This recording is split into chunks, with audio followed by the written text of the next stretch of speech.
Well, you know, basketball's a love of mine, so I really followed the beginnings, the early preseason activities of the basketball team that first year. And, you know, I made my own judgments about the ability of players.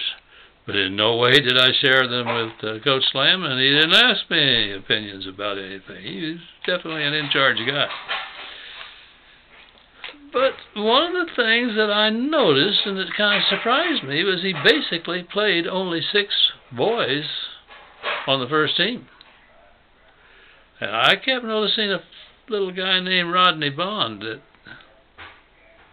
hey, that kid, in my opinion, was good enough to be putting in some time on the floor with the first team. But he just, I don't know if he ever got in a game. You know, we had old videos, which we wouldn't have. Didn't have such things in those days. Maybe he did get out there, but I don't remember him getting to play at all on the first team.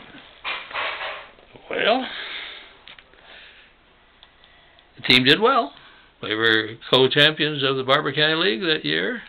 So, you know, they did well. Coach Slam did well. Everybody's happy. And I never heard a complaining word or sour look from Rodney at all at any time. Nothing like that. And, you know, I don't know if he moved that summer, or it seems to me that maybe I was told that he'd been living across the line in Oklahoma and eligible to go to an small Oklahoma high school down there in the Panhandle. I just don't really remember the details, except that Rodney wasn't a student that second year with us. He was in this other school, and we scheduled a ball game with him. They came up. I think, I don't know if we played them the year before or not, but I think everybody, including the coach and me and the players, thought they'd beat that team easy.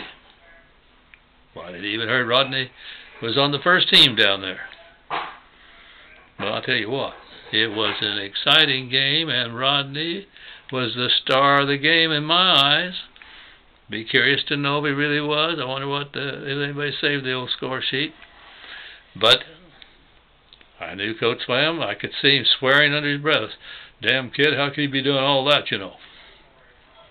I think maybe he was the high point scorer on the floor that night. And I'm not sure. They either beat us or darn near beat us. I think they beat us.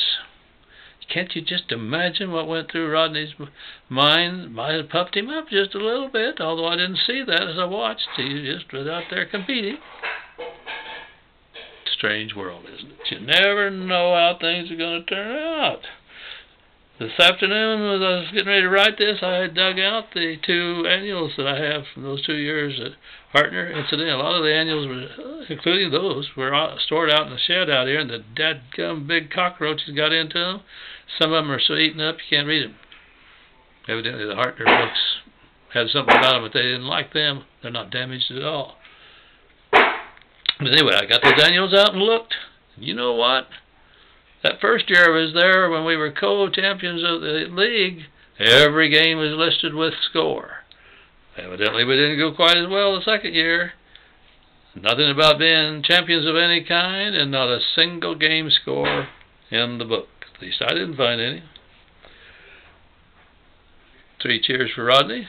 3 cheers for Coach Lamb. He did a great job of coaching, and he saw something different in Rodney that first year than I saw. And he's the coach, not me. But you can tell. I got a kick out of the fact that the kid that I recognized talent in came back and he either gave us a heck of a game or defeated us the next year.